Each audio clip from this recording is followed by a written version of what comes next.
Testing for YouTube. One, two, three.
All right, welcome everyone.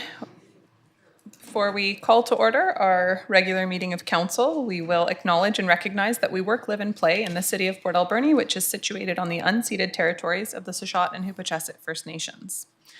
Council, we do have an agenda in front of us. Are there any late items to add? Seeing none, any late items from our corporate officer? No late items, Madam Mayor. Okay, then would somebody like to move approval of our agenda? Moved by Councillor Batola, seconded by Councillor Dame. Seeing no comments on the motion, all in favor? Carried, none opposed. And on to adoption of minutes. We have minutes from the special meeting held March 10th, 2025, and the special meetings held March 19th, 2025. Move to adopt from Councillor Solda, seconded by Councillor Dame. Any comments on the minutes? Seeing none, on the motion, all in favor? Carried, none opposed. We have no delegations, no unfinished business, no staff reports. So on to bylaws. Item number 1, we have our solid waste review and bylaw amendment.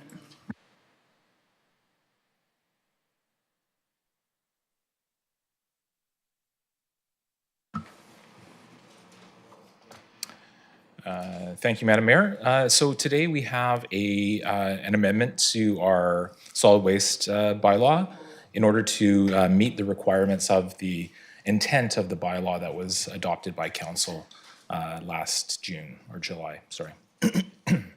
So when the bylaw was being constructed, there was an administrative error on the bylaw, on the actual bylaw. So it referenced the same bylaw that we were repealing, that we were amending, and then repealed that. So in order to meet the intent of that original bylaw, we sought some advice to make sure that the transitional provisions are met within the bylaw. So with that, you can see in section 18 of the bylaw that we're bringing forward for amendment is meant to make that intent legal moving forward. So with that, we're asking council to agree with that amendment.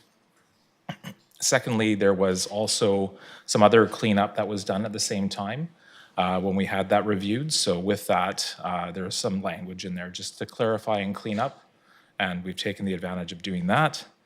And adding a component within the bylaw now to provide the ability for the city to provide commercial collection and, excuse me.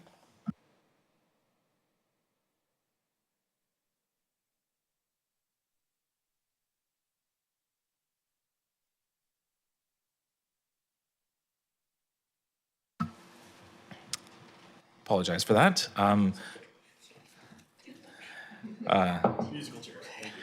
So with that, there is the ability for the manager of operations to evaluate any changes to commercial and multifamily that are required.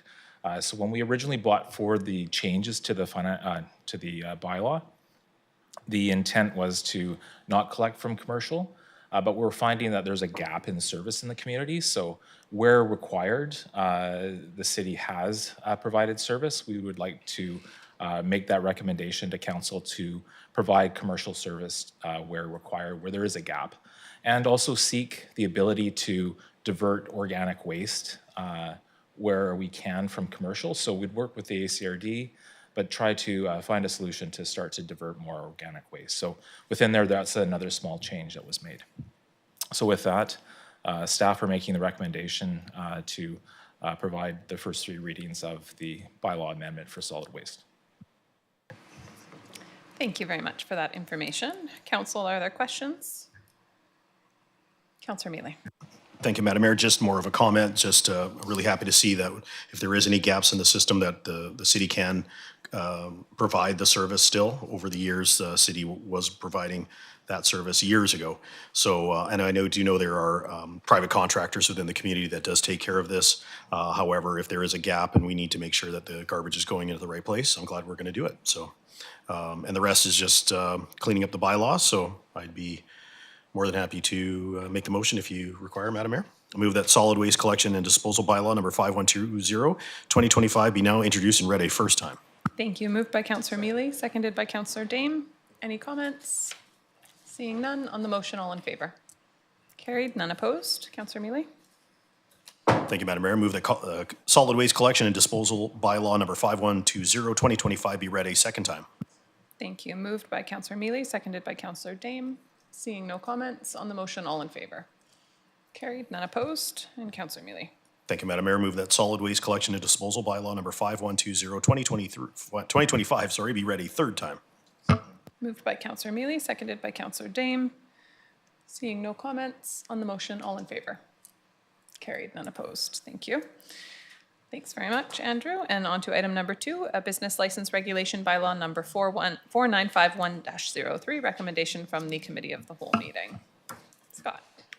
Thank you, Madam Mayor and Council. So as you indicated, this staff report from the last week's Committee of the Whole and amendments to the business license bylaw in regards to some special event regulations is on Council's agenda for consideration. They were relatively minor. One was mostly for clarification, one was to add a definition of what a special event is within the municipality, then a waiver of the special event fee for registered charities and a reduced fee for nonprofits running a special event. The fee for for-profit events remains the same, and the bylaw is before council for 3 readings, and I'd be pleased to answer any questions. Thank you very much. Are there questions or comments from council? Seeing none, Counselor Mealy? Thank you, Madam Mayor. I move the business license regulation bylaw, City of Port Alberni, bylaw number 4951-03 be now introduced and read a first time. Thank you. Moved by Counselor Mealy, seconded by Counselor Solda. Seeing no comments, on the motion, all in favor? Carried, none opposed. Counselor Mealy. Thank you, Madam Mayor. Move that business license regulation bylaw, City of Port Alberni, bylaw number 4951-03 be read a second time.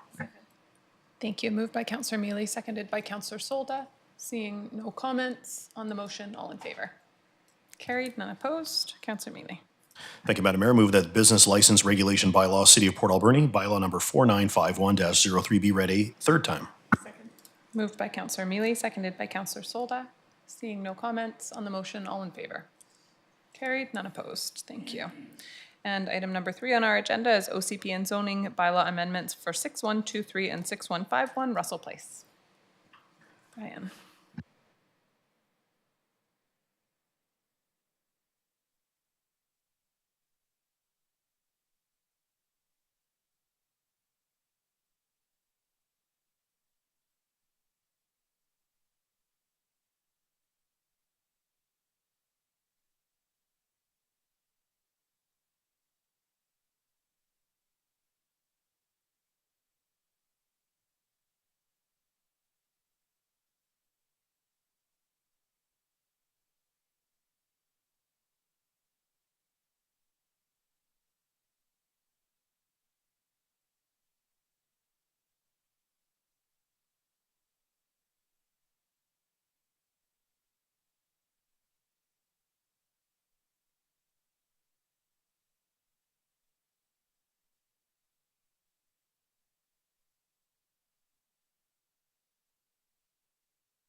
Thank you, Madam Mayor and Council.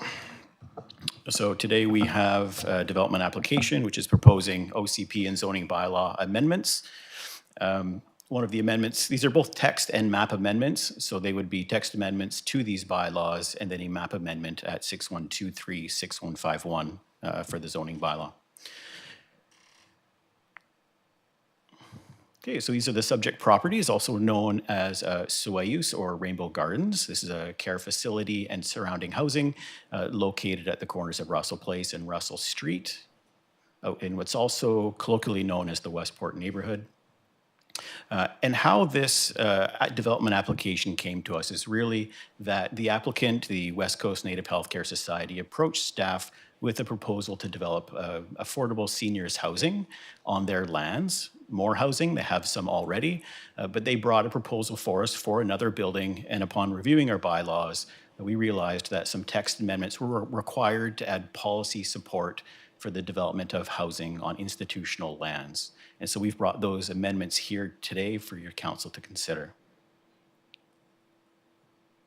So the intent of these amendments are to amend the OCP and zoning bylaw to enable care facilities to have rental housing and limited services to support their residents, and to rezone Soyuz or Rainbow Gardens to a new P3 care campus zone that would enable affordable rental housing for seniors. These are the lands. The OCP text amendment in bylaw number 5118 would add text to support care facilities with residential units and limited services on land designated institutional in the OCP. And bylaw number 5119 would amend the zoning bylaw to create the P3 care campus zone on institutional land, and then change the zoning map around Rainbow Gardens, those addresses, from P1 to the new P3 care campus zone. And the next couple of slides contain a significant amount of text because it is an OCP text amendment, and I am going to read those out for the people in attendance. So the first text amendment would insert text under Section D, Plan Policies 3.1. And this is a list of council policies, and it would be inserted as item number 2. And it reads, care facilities in areas designated institutional may include limited accessory services intended to meet the daily needs of residents and accessory residential dwelling units, including multi-residential. This may include dwelling units for seniors or for those living independently but expecting to require supportive care in the future. The city recognizes that people require different forms of housing at various stages of life, and this policy supports a spectrum of housing in the community. The second portion of the text amendment is to a separate section under Section D, Plan Policies 4.0 Residential Affordable Housing. In green, that text is existing, and we're going to add a bit of text after it for context. So the existing text reads, the plan does not support concentration of specialty housing, such as specialty seniors housing, in a single location. Rather, it promotes integration of such housing throughout the community in order to provide greater housing diversity. And this is the new text. However, the plan supports co-location of housing with a care facility on institutional lands as part of a care facility campus. So those two amendments would allow for the co-location of a care facility and housing with that care facility. The zoning text amendment, as I mentioned before, is to create that P3 care campus zone, which permits both that housing use and that care facility use to exist within the same zone in the institutional land use. And so this new zone is based off the current P1 institutional zone, which Rainbow Gardens is currently zoned, and mixes it with the RM2 medium density multi-residential zone. It would allow for a 3-story building maximum. The residential units would have to be rental only. They would have to provide common outdoor amenity space accessible to all residents. There would be an option to develop with a lower parking requirement with a housing agreement. And that would enable parking to be provided at what's currently called senior housing in the zoning bylaw, but this clarifies how it's to be used. And then small-scale accessory personal services like a barber or beauty shop would be allowed in a care facility for their residents. And that's really limited by the amount of permitted floor space. And then we've built in some landscape buffer requirements to sort of lessen the impact between a care campus and neighboring residential properties. Again, these are the lands that make up Rainbow Gardens, and they would be rezoned from P1 to P3 care campus. And when we talked about the original development proposal, these are the lands outlined where they would propose to put a new 3-story building if the rezoning was successful, the OCP amendment and rezoning. Now this map is oriented east to west, but you see Russell Street at the bottom, and you can see a building outline on the map where it might fit and a small parking lot to the side. And this development would be 3 stories with 35 one-bed units, and it would be a BC Housing funded project. And again, it would provide rentals for low to moderate income seniors.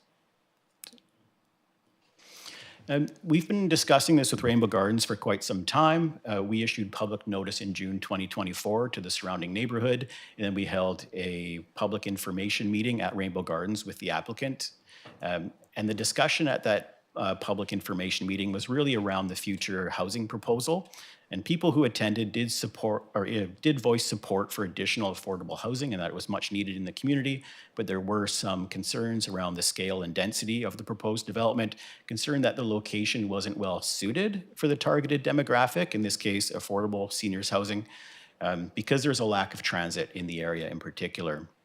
There was concern for a reduced amount of parking that was proposed, and any potential traffic congestion or traffic safety issues that might arise on Russell Street or Russell Place. And there was concern for removal of green space or a lack of park space that may arise from the development, and concern for some screening and landscaping, and some residents voiced concern about disruption that occurred with the last housing project in the neighborhood, some disturbances from construction. In October 2024, staff presented the housing proposal to the Advisory Planning Commission, and they did recommend that council supported the application, but they did note that they had some concerns about the distance of the project from services. And to clarify, this application would require a public hearing because of the amendments to the OCP. And a few notes from Development Services staff is really that these amendments would align the city's current bylaws with the status quo that already exists in Port Alberni, where care facilities have already been building housing on their lands. It's not just Rainbow Gardens, but also Fir Park Village and Echo Village. They also have apartment housing on lands zoned institutional and designated institutional in the OCP.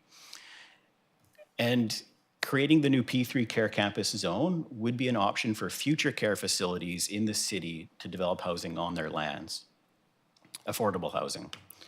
Rezoning these particular addresses at Rainbow Gardens, the 6123 and 6151 Russell Place, would allow them to proceed with a housing project on their lands, but they would still be required to have all the necessary permits.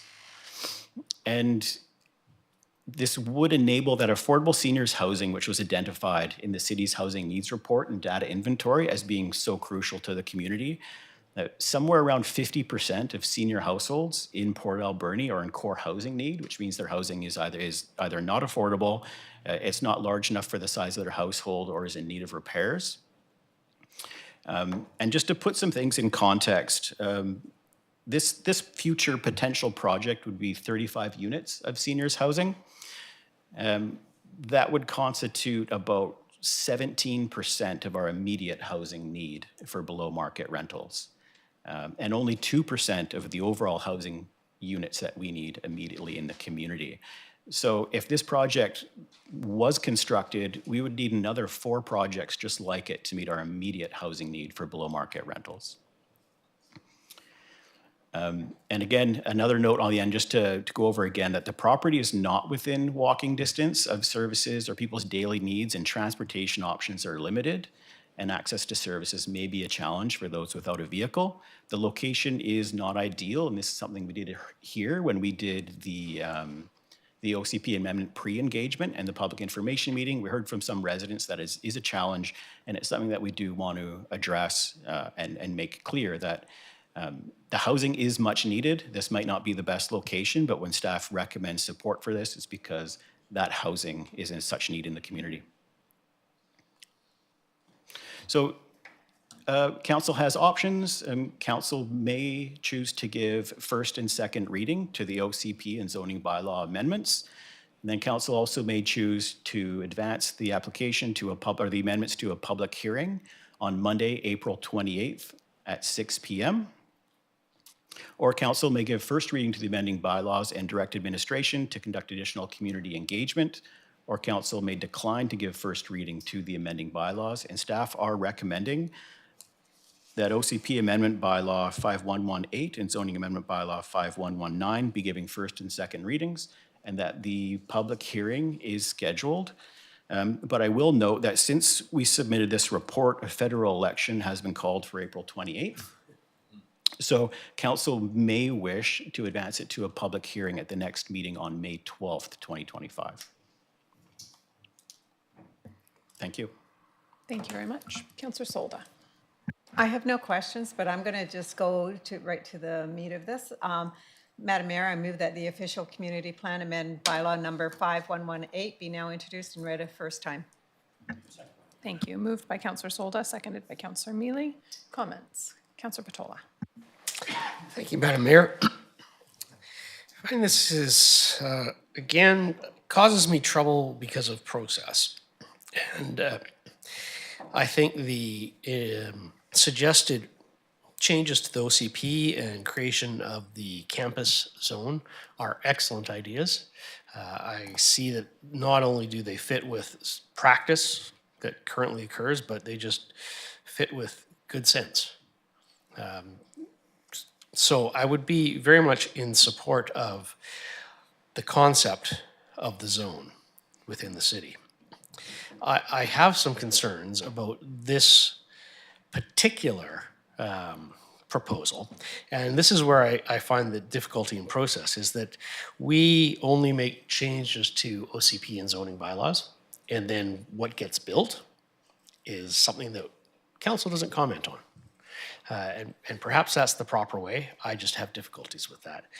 This particular proposed building, I think, would be very needed, and very needed at that location. Having said that, I have concerns about the transit. I have concerns about the effect on the roadways. I have concerns about the long-term implications of another 35 units at that site. And those aren't concerns that necessarily can't be addressed and solved. But the way this process works,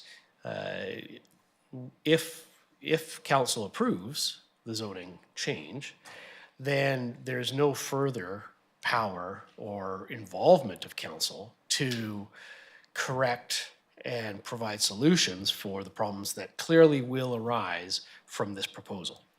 And those problems that clearly will arise is transit. Certainly, transit can be solved, new transit routes can be made, but that shouldn't be something that it falls solely on the city. It should be something that is partially shared with this new development. Now, I know it's only 35 units. It's not changing the entire neighborhood, and perhaps that's something that should have been thought of as requiring contributions right from the get-go. But here we are now, and I think there should be some contributions towards improving transit in that area, also possibly to changing the roadways in that area.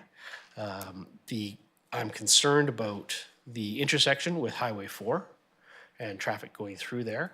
And I'm concerned about whether or not one of the solutions might be creating other traffic routes away from Highway 4, such as some kind of adjoining between Pierce Road and Georgia Road, so there's a separate route out of that area.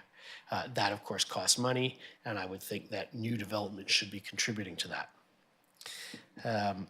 I'm also concerned with the drawing and the entranceway from the parking lot onto Russell Street. I am no traffic engineer,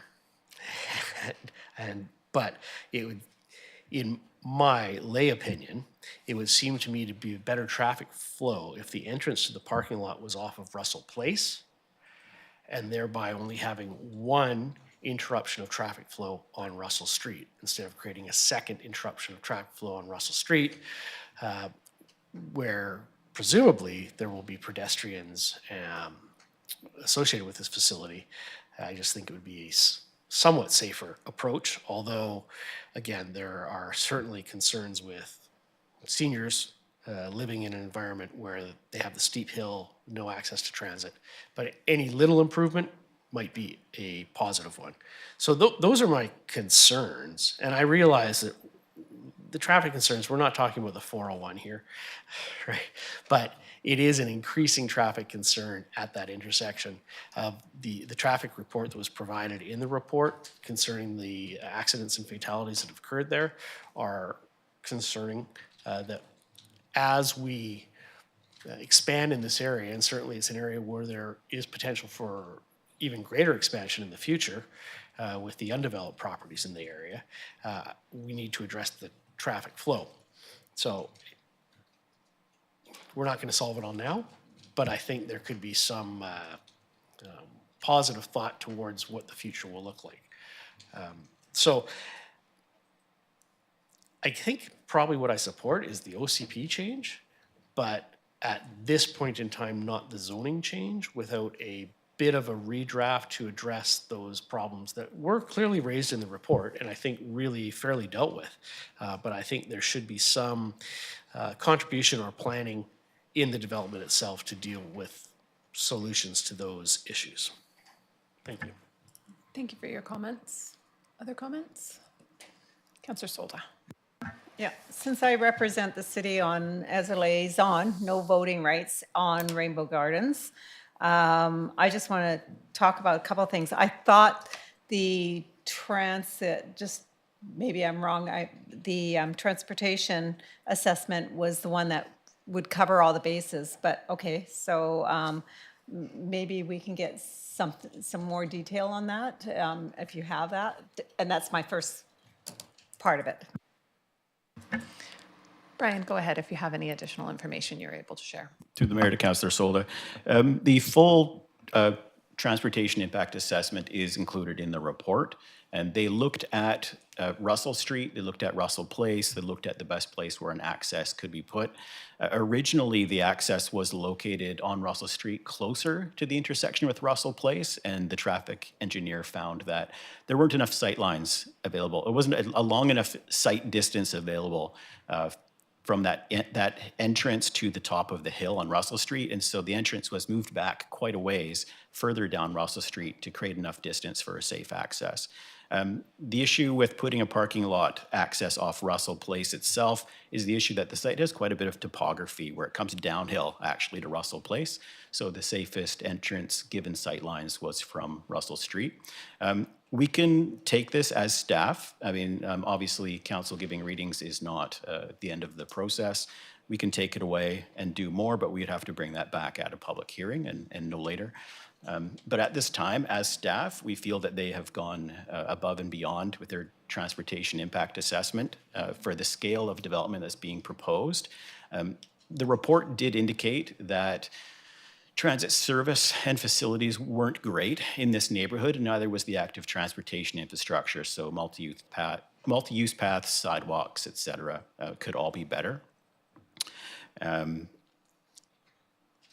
People who live in this development as affordable seniors housing, from the residents who we met during the neighborhood public information meeting, not likely to be people who own or can afford a car. I'll say that honestly. But they will need a car. They will have visitors. There will be people with vehicles who help bring them what they need. So they have included parking with this development. And in terms of contributions towards transit infrastructure, council does need to balance those contributions with the feasibility of providing affordable housing, and often that scale of off-site works negates their ability to provide affordable housing under BC Housing Grant funding. That's one thing. I'd also just mention that transportation infrastructure improvements are based on an assessment of the number of daily trips a particular development is estimated to generate. And the transportation engineer from Watt Engineering, he counted up, he did their assessment for the number of daily trips, and it did not trigger any improvements to the River Road intersection or the Russell Place intersection. So, but we can take a closer look at that report, and I can connect with the Director of Engineering and just make sure that there's nothing that we're missing. So regarding transit and that, I know Rainbow Gardens has a couple of buses that do runs into the community, as well as T-Shot has been doing some transportation as well. I know a lot of people, the residents that I have talked to, have no issues at the moment. The bus is right outside their door. If they need to, they just do a little walk. What else do I want to touch? Accidents. The accidents that have been reported did I not read that it's to do with parked cars? Do you have any more information on that regarding the accidents that have been alluded to? Through the Mayor to Councillor Solda. No, I do not at this time, actually. I don't have any further information beyond what's in the report. And I'm not sure if they relate to that particular Rainbow Gardens or it's just out there. The other thing is, I do, of course, have concerns when they go on to River Road. Going left is a pain in the butt when it's really busy, but if you go down to Naysgar, it's the same thing, it's everywhere. So, I mean, and throughout the community, there's issues with getting access onto our roads sometimes. So it's out there. We would have to address that. But anyways, I just wanted to touch base on some of the things. There's senior apartments there. They're doing well. There has been no issues, and it's really well run. There was some comments about from the public about, it doesn't look really sightly. The grass is overgrown in that, but they have a full-time person that looks after all the apartment buildings and all the outside gardener that's been hired and it's being looked after. Thank you very much. Other comments? Okay. Then we have the OCP be now introduced and read a first time, moved and seconded. Seeing no additional comments on the motion, all in favor? Carried, none opposed. And Councillor Solda, if you'd like to proceed to the next one. Madam Mayor, I move that the zoning amendments 6123 and 6151 Russell Place, bylaw number 5119, be now introduced and read a first time. Moved by Councillor Solda, seconded by Councillor Mealy. Any comments? Okay, seeing no comments on the motion, all in favor?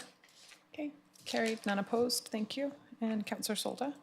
I'll move that the official community plan amendment bylaw number 5118 be read a second time. Moved by Councillor Solda, seconded by Councillor Dame. Seeing no comments on the motion, all in favor? Carried, none opposed. Councillor Solda.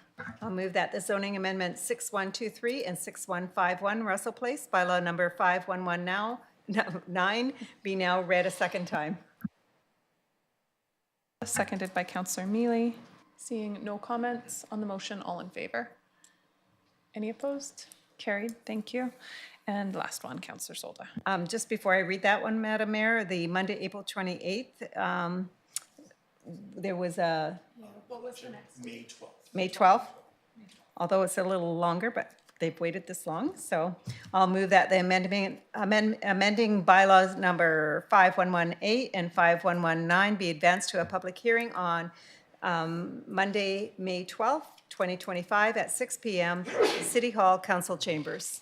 Thank you. Moved by Councillor Solda, seconded by Councillor Mealy. Any comments? Seeing none on the motion, all in favor? Carried, none opposed. Thank you. All right, we have no correspondence for action and one item in proclamations. Item number 1, Victoria and Vancouver Island Greek Community Society, and we have an email dated March 5th, 2025, requesting that March 25th be proclaimed as Greek Heritage Day in Port Alberni. Would anybody like to move that motion? Councillor Mealy. Thank you, Madam Mayor. Move council on behalf of Victoria and Vancouver Island Greek Community Society proclaim March 25th, 2025 as Greek Heritage Day in Port Alberni. Moved by Councillor Mealy, seconded by Councillor Patola. Seeing no comments on the motion, all in favor? Carried, none opposed. All right, and correspondence for information, I'll go to our corporate officer. Thank you, Madam Mayor. We have 2024 resolution deferment from UBCM. So that relates to the several resolutions that Council sent in to UBCM last year. We have a letter from Honourable MP Gord Johns regarding federal capital investments that have come to our community during his time in office. We have the ACRD Keeping You Connected newsletter for January and February. Trans Mountain Pipeline has provided their expansion project progress report. The BC Lottery Corporation provided the 2024 Community Impact Report. And lastly, minutes of the February 5th meeting for the Alberni Valley Museum and Heritage Commission. Thank you. Any items councillors would like to speak to? Okay, seeing none, would somebody like to move receipt? Moved by Councillor Mealy, seconded by Councillor Dame. Seeing no comments on the motion, all in favor? Carried, none opposed. And report from in camera, I will go to our corporate officer for these as well. Thank you. Council releases for public consumption appointment of A. Woods and C. Schultz to the Advisory Planning Commission for a 2-year term, and also releases notice of intent to lease Unit 9 for the operation of a snack and basic apparel shop, and Unit 13 for operation of Bluefish Gallery at the Alberni Harbor Quay for a 2-year term. Release public consumption of support for the Collaborative Community Economic Development Agreement between the Hoopachesset First Nation, City of Port Alberni, and Sashot First Nation to work together on economic development. And that is it. Thank you. Thank you. Moving on to council reports. Are there any items councillors would like to speak to? Councillor Solda. Madam Mayor, my report was actually longer and I got it in early enough, but I'm just going to highlight something. I was invited and council was invited to the T-Shot who hosted a book launch for the Defiant 511, written by Evelyn Thompson-George on behalf of her father. And I just want to say what an honor it was and a privilege to be in attendance. I was asked to participate as a witness, and it was very moving. And what a witness does is to carry on and pass on to others, and that this actually really happened. And it was an honor. And I bought a book for the city for future councils, for staff to read, and if you haven't had a chance, please go get it. The bookstore here has it in town. It's available. It's based on the stories, her father who testified in court, and it's all the wording comes from what happened there. It's really detailed. It will be upsetting, so be prepared. Take the opportunity, everybody, and go and read about it. It talks about, of course, what happened in the residential school and the horrific things that her father went through, and good for her. I just want to say claco to it was just a privilege to be in attendance. Also, I want to talk about, change topic now to talk about International Women's Day, which was on March 8th. I was asked to attend an event hosted by Robin Richards of Dog Mountain Brewing and Megan Patterson of Pacific Rim Mediation to network with some of the women in the valley. And that was really interesting. Minister Josie Osborne was in attendance, and later Gord Johns dropped by, our MP Gord Johns dropped by with roses for all the women. Really a charmer. And it was great for the networking. So I just wanted to touch on that.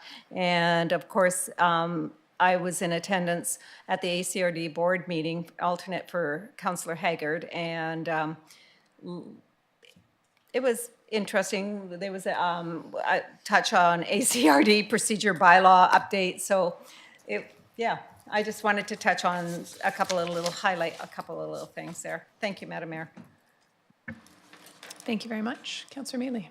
Thank you, Madam Mayor. Not a big deal. Just I do apologize as I was quite ill a couple of weeks ago there, but I did go to the IHS meeting the last Thursday, met with the Minister, our MLA Osborne, and the Minister of Health as well. And yeah, just was having a rough week there, but I'm glad everybody. But I have been going, and not as a councillor, been going to the regional district meetings when I have a chance. So, and those are very interesting meetings. So it's nice to go though. It's nice to be able to go.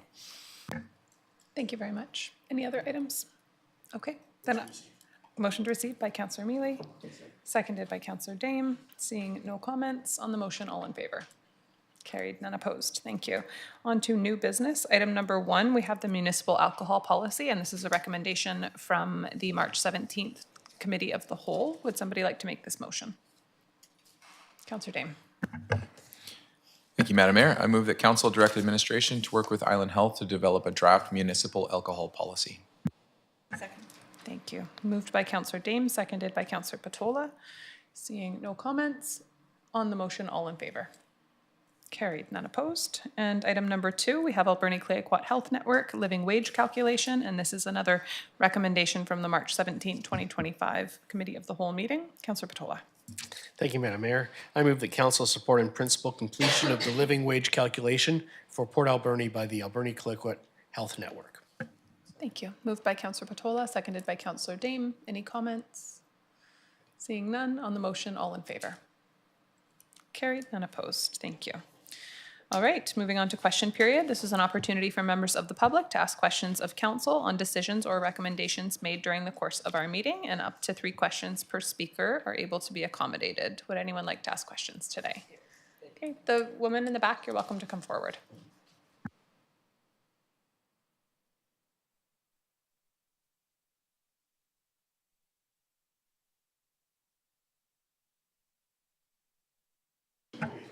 Am I going to be loud? Okay. My name is Betty Claughton. I'm here to let you know that our volunteer program may be no longer. Under the RCMP, we have the biggest program ever. It was first Citizens on Patrol with Amelia, then Dave Couson. I joined in 2017. We all love it. Businesses love it. Love us, I should say. Program runs from Monday to Saturday as long as people sign up. During the day and night up to midnight. I belong mostly to night patrol. We see an influx of numerous chain link fences, the highest at the Catholic school on Maitland. Major graffiti everywhere, broken windows. Several drug exchanges were observed. Many fences broken apart, so far not repaired. Many drugs and overdoses. I attribute it mostly to the so-called safe injection site. Now, fentanyl has been introduced and is fatal. Please get them off the medication, get them into treatment, and then jobs. Thank you very much. Thank you very much for sharing your comments, Betty. Okay, come on forward. And if you don't mind, just introducing yourself when you come to the microphone. Hi, I'm Trevor Dunn, local property owner in town here. I have concerns. This community has many families that are already struggling to survive with the rising costs, that our taxes are also going up. And we are, as a city, taking on expenditures like self-cleaning toilets that I feel are very unnecessary at this time. But we're seeing cuts to essential services like community policing, as friend here just already talked about, and they're already struggling to gain volunteers, and now we've cut a main management position, and apparently we are now cutting volunteers as well. And I'm told we have 27, or had 27 at the time when I talked to one of the managers there, and they needed at least 200 to keep this community in what it needs. And then we're also cutting facilities like our museum that play an important role in our education and culture. Why are we not looking at non-essential administrative positions instead? And what else are we doing to fix this problem? Thank you very much for your questions. I would say we are looking at all options, and that is why cuts were made this year. The cuts to the museum were 1 hour a day. So this is certainly, council made an effort to not see programs reduced or anything else. We looked for opportunities to save within our budget, having the most minimal impact on service levels as possible. I think it's important to note that there was a budget presented for the robo-toilet, and that budget was not passed. I think there's been a lot of misinformation out there, but council is not funding that project. Council is receiving the toilets that have been offered to us, and I believe we accepted the delivery cost of that. Should those toilets come through, that is still unconfirmed. But we did not provide a budget because we recognized that it was not the time for that project. I think some of the questions you asked are more opinion than anything else, and appreciate that. These are really difficult decisions, and there's no easy cuts to make.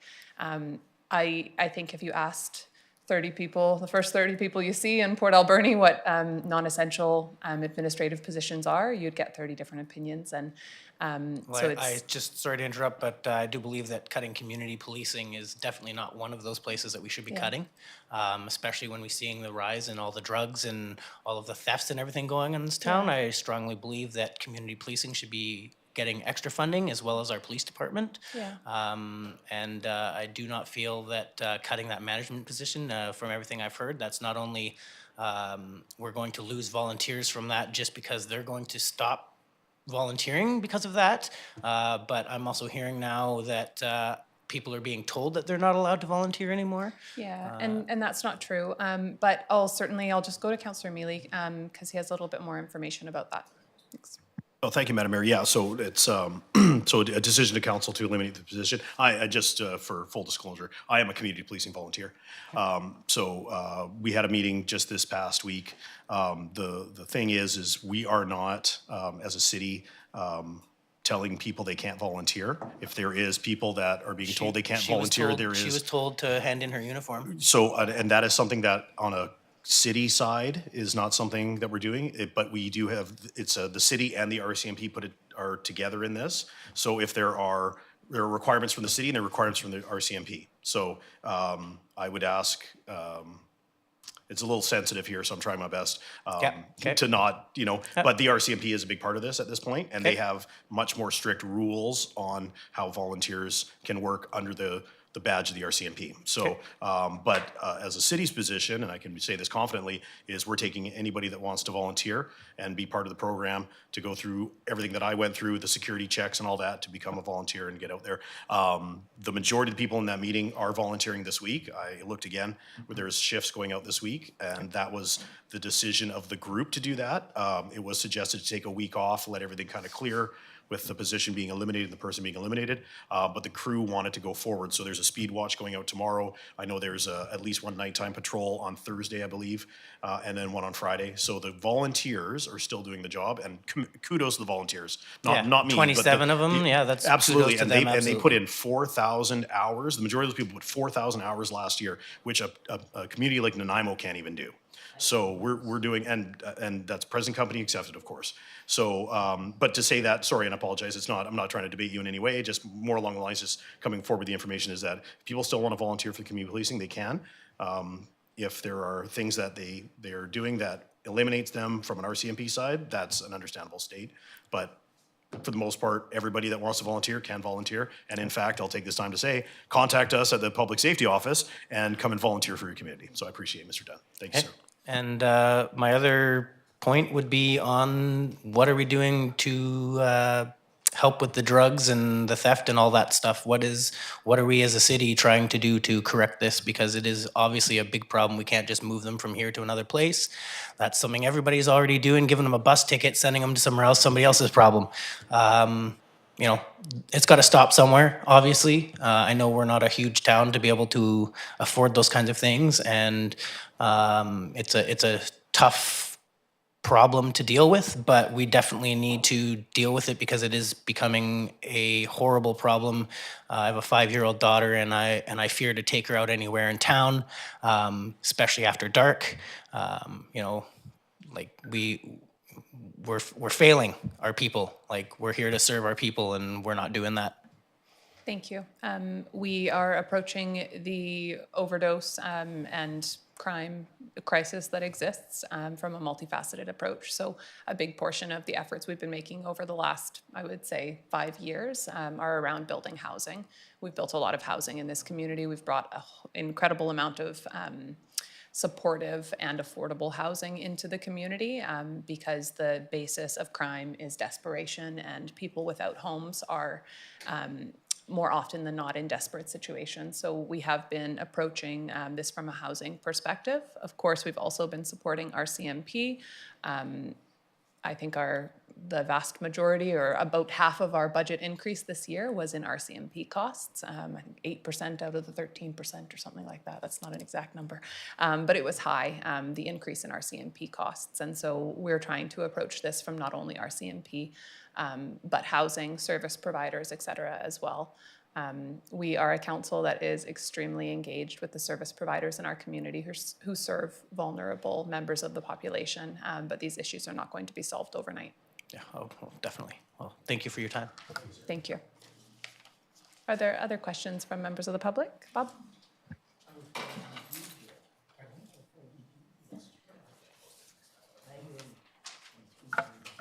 Good afternoon. Bob Kangiser. Question about item G on your agenda, correspondence. If I may quote from it says, correspondence addressed to the mayor and council where there is a specific request may be included on the agenda. Note that that doesn't speak of a letter to mayor and council that does not have a specific request. I don't know what happens to that. And then further it says correspondence addressed to council that is administrative or operational in nature will be circulated to council. So a couple of questions. One is, who decides whether there's a specific request in the letter or there's not? Who decides whether it may or may not be included in the council agenda?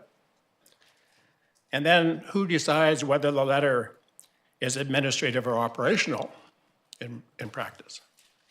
I think your council is doing a disservice to your citizens. When someone takes the time to write a letter to mayor and council, they have full expectation that that letter will appear on the council agenda under correspondence for information, correspondence for action. I'm not too concerned at which one. For example, how can a letter to council ask me specific requests or questions about the budget, the financial plan, not be included on the council agenda? And yet tonight we have a Connected January, Keeping You Connected bulletin from the regional district. Which is more important, a letter from a constituent, from a voter asking a legitimate question about the financial plan, or an information bulletin from the regional district? I believe that all letters addressed to mayor and council should be listed on the agenda. How council deals with it is another matter. But the writer and the public deserve to know that that letter written to mayor and council is seen by a public council meeting. Thank you. I'll go to our corporate officer to just give a bit of information on the process that we use. Thank you, Madam Mayor. So I, as the corporate officer, am responsible for putting the agendas together. We do an agenda review, but between myself and the chief administrative officer, we discuss an item and decide where it goes. I agree that we used to have our correspondence function a different way, but as you'll note, if it's considered administrative, it does follow a different process. I will say that council is receiving all information from the public. So anything that is addressed to mayor and council, if it isn't included on an agenda, it does get circulated to council via their weekly correspondence registry. So they are receiving all information. Thank you, and I think further to that. I understand that. Mr. Kanagieser, sorry, just a moment. I think further to that, it's an important point that if council sees something on that correspondence registrar that we would like to see on an agenda or that we feel would be more appropriate on the council section versus administrative, then we have the opportunity to pull that. I think that acts as a double check that we are keeping administrative on that process and council-related business in this process. It is a change, though, from how it was previously done. So take your feedback for sure, and happy to hear the rest of your points. I think we're not saying that it's necessarily the correct way. It is the process we've been using for a couple of years now. I actually have not really heard much feedback about it from the public, so interested in your thoughts. Go from there. Go ahead. Well, there were questions at previous meetings about people asking questions about their financial plan and are being put aside, not answered, and they're not in the financial question log. I don't know what's happened to them. You say they've been circulated to council. I'll accept that. Sure. But Joe Public, me, has no guarantee that that's happening. Yeah, no, that's a great point, and I do think that's a separate issue. However, that's a good point. You don't know if council is seeing them or where they go. So I think, yeah, noted. Okay, well, you heard my point. My second question is around following up on the kind of current events of the month with all these tariffs and buy Canadian, buy American, and that kind of stuff. I assume the city is following the lead of the federal and provincial governments in reviewing all supply and service contracts with United States companies. So I ask in particular, is council considering canceling the development contract with the Somas Lands developer, Louisville, Texas, USA-based Matthew West Development? Are you considering canceling that development contract? No, we are not, and our contract is with a Canadian company. It is a shame, Madam Mayor. Thank you. Are any other members of the public interested in asking a question? Leslie.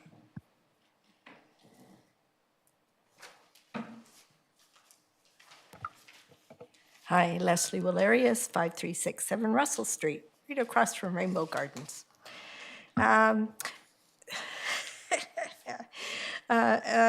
Brian brought up a point today, and it was under staff, and it's item number 1. I'm wondering if we could bring that one up again, because I'm not sure I read it correctly. It's in, his comments were in regards to Fur Park and Echo Village. I'm not sure which page it was on. It's called staff. It says staff reports at the top. Staff notes, maybe. And it was number 1, care facilities. Building housing on their lands. Do you recall?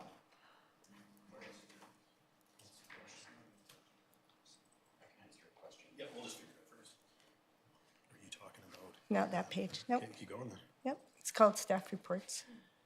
Okay, get started. Keep going. Sorry. Yep. So that's where the start of his report was for the Yep. 2? Mhm. Okay. Keep going. Yes, miss. Yes, Madam President. Thank you, Charles. That's all right. That's plan policies. Nope. Keep going. Yep. Keep going. Communications. Nope. Summary. Nope. Text amendment. I don't know where it is. That's It the was in his presentation today. Oh, okay, maybe it was the presentation. Could you maybe speak to the question? Yeah, well, I need the wording again, Yeah, but, I think we're not quite clear what you're Okay, here we referring go. to. So here's the presentation. yeah. Keep going, Keep going. Keep going. keep going. Care facilities? Council Nope, notes? nope, Keep going. it's- nope. Plan policies? Nope, Yes. it says up there. Zoning, nope, nope. Communications. Staff notes. There it is. All right, see, we got it. Yeah, I don't know what page Page it. 103. There you go. Sarah, sorry. Would you like my computer? No.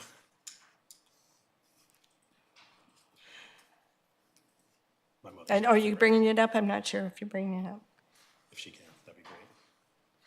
There it is. There it Page is, staff 103. notes. There we go. Yeah, I couldn't read the number when it was flashing through. So it says amendments would align city's bylaws with the status quo in Port Alberni where care facilities have built housing on their lands. So we know that's happened at Rainbow Gardens. They've built housing on their P1 institutional lands. But reference was made to Fur Park Echo Village.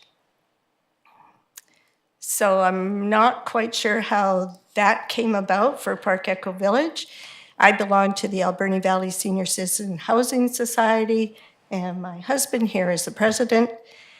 And we operate and manage Pioneer Towers, Pioneer Cottages, and we lease land to Fur Park Village.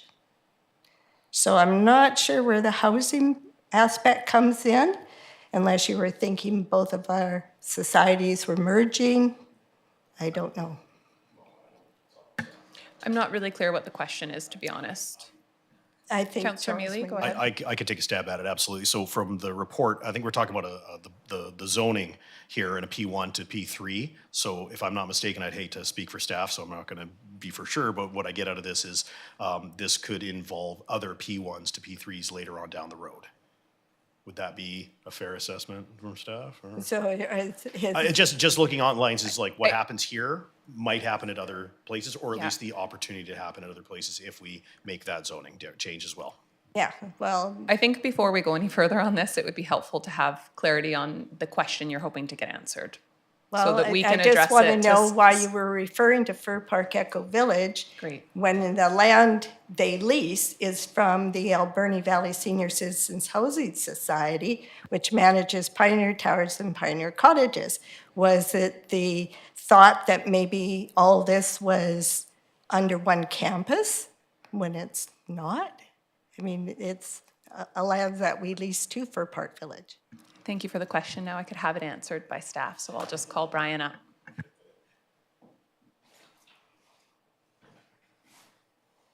Yeah, to answer your question, those were examples in my report where housing has been paired in close proximity to a care facility. So it's not just Rainbow Gardens, but also Echo Village and Fir Park Village. But thank you for clarifying that it is a separate society which actually owns the property and leases it back, which is something I was not aware of, so thank you. Yeah. Okay, Echo Village, I think, was built on city land at one time, so it's not part of Thank you. yeah, okay. So I just wanted clarity on that. Thank you very much. It wasn't where one of my questions was going to be. In regards to transit, I know you were talking about transit and whatnot, but my idea, and I'm sorry the developers have gone already, was in regards to sidewalks. And right now, there's a sidewalk down Russell Street, and then it ends at Russell Street and doesn't continue along Russell Place. And, you know, for seniors out walking, they can't do a circle route because that pathway is missing. So I don't know if that's developers' responsibility or if it's the city's responsibility. Also, just Thank you. Mike, are you able to answer that? It probably varies situation to situation. Yeah, through the chair, it does vary situation to situation. I don't believe this one, it will be constructing a sidewalk to create a loop. So I believe it would fall with the city in this case.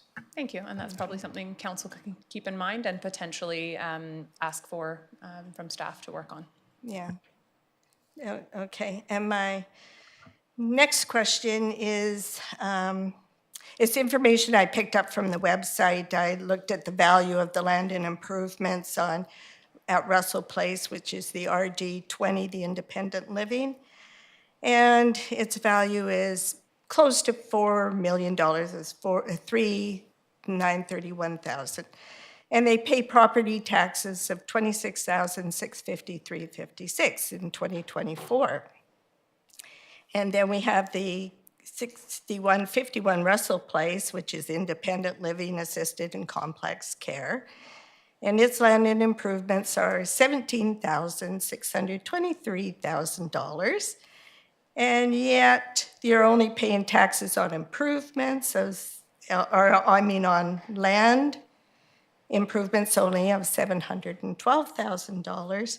So their property taxes in 2024 came to $4,827.61. And somewhere along the way, the improvement part got dropped in 2023 and 2022, where they had land improvements, but it's been dropped in 2024. Don't know why. So overall, I'm asking, what will be the property tax implications of changing the zone from P1 to P3? Thank you. I'll go to our CAO. Yeah, it's a great question. We get the tax rolls from BC Assessment. I think if you called them or sent them an email, they could answer it more appropriately with the changes. So again, we don't know what the full tax implications would be until we receive the revised roll from BC Assessment. BC Assessment, when I've contacted them, they say they do the assessing and then the rest of it falls out at the city. So yeah, we're responsible for setting tax rates per class. Yeah. However, we are we don't assess the buildings within or the improvements. There could be statutory exceptions going on as well. So we just receive the assessment role, as our CAO said. So who, just because I'm learning more about the tax portion of it, who applies the exemptions? Is it the provincial level? Is it, Yeah, go ahead, Mike. I don't know. Through the chair, so a great question. Our taxing is quite a complicated process. So again, sometimes a building will be built in 1 year, on a year, and then it'll be assessed on what that building is by BC assessment. So they actually send somebody out and they look at the facility and what is there. I'm not sure if they actually get the building file or anything. They do. You see Scott nodding, but so they do receive some items from the city, but then they decide on what the taxes are. So sometimes there's a revision after the building is built.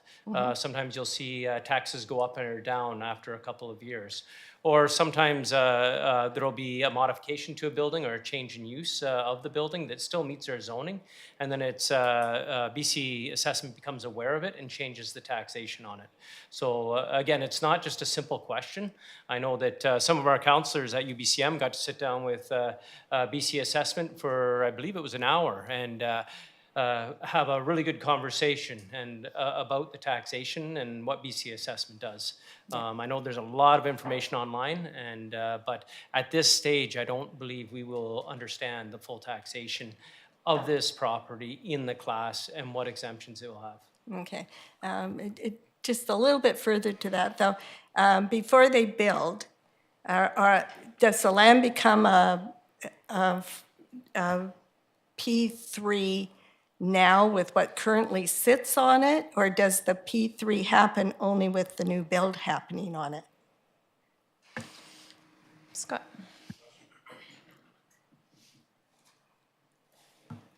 Just in an attempt to clarify, so council is being asked to consider potentially rezoning these lands to P3.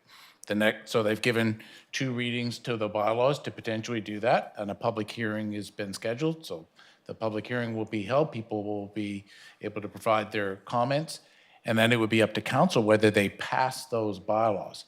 If they were to pass those bylaws, the lands would then be designated P3, and BC assessment is informed of that, and they may alter what they believe the assessed value is based on the new zone.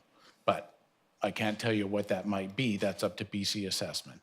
Yeah. And typically, BC assessment does get copies of the building permit plans, so they can take a look at that. They're aware of the construction value that's submitted as a part of a permit, again, to make an assessment on what they believe the value of the improvements are. Okay.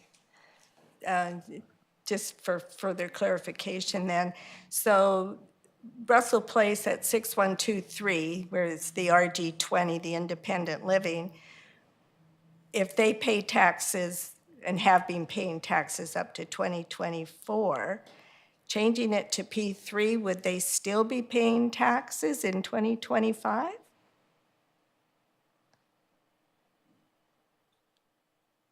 Taxes are out of my area of expertise. I can speak to zoning. Yeah. BC assessment would make a determination.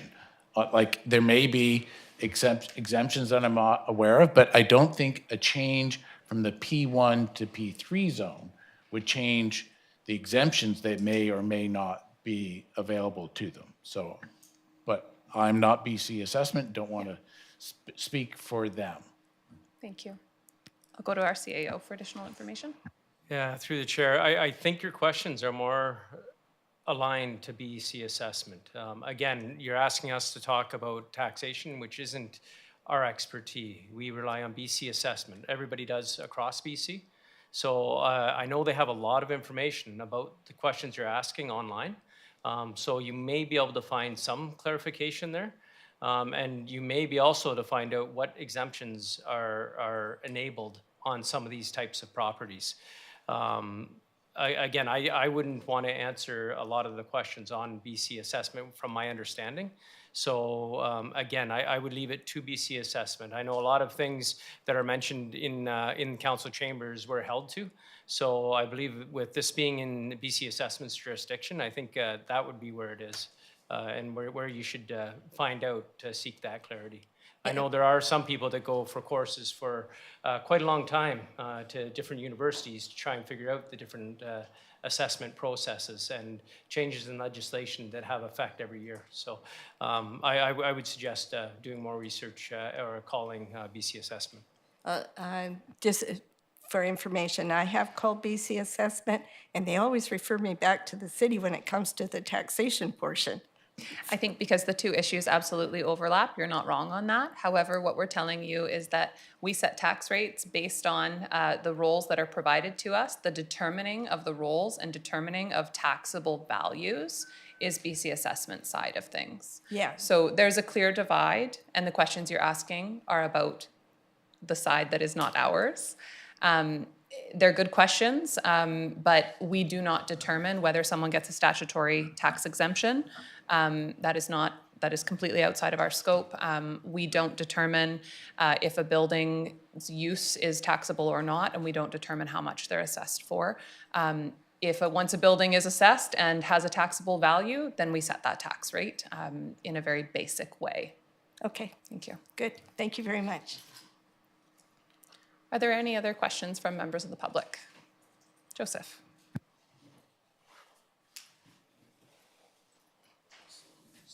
Good afternoon, everybody.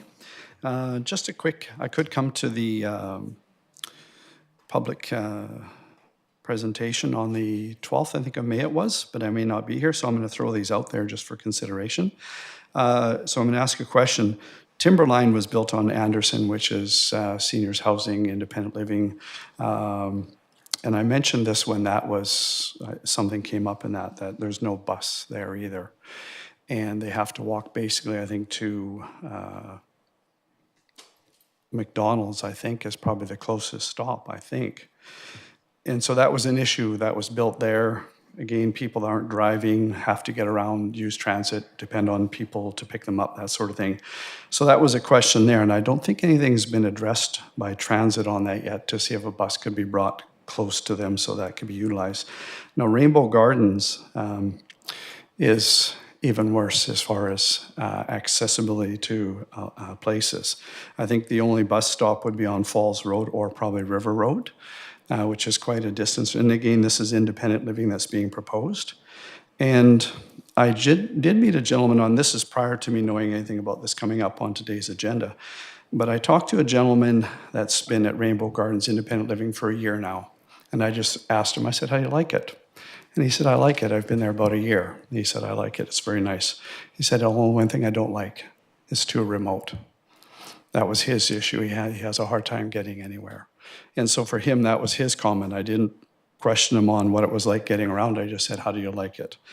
So with that in mind, being that it is independent living, less cars, no cars, buses, I know they do have a bus service at Rainbow Gardens that can be utilized. Handy Dart can be utilized, can be booked. They can come and get you.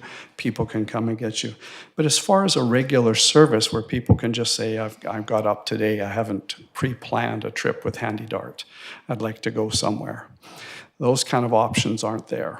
And so what influence does the city have on talking to transit to say, can we get a bus in there to service that area so people can get from a rather remote spot and get into town and do things they would like to do. So that's the question. Do we have any influence on transit regarding that? It's a great question. We have lots of input. We get to work with BC Transit on what service levels we receive in our community. We get to give feedback on routes. We get to ask for route changes and reviews. And then we pay the vast majority of that service as well. Right. So we have a good amount of control. One thing that I will say is that changes to transit routes are not a fast thing. So I mean, I think that your points on the points on Timberline that we've heard, as well as Rainbow Gardens, are good points. The nice thing about Rainbow Gardens is there are buses in the very near vicinity. So likely not difficult changes or major route changes to make. But I think points that we can absolutely be bringing forward to BC Transit.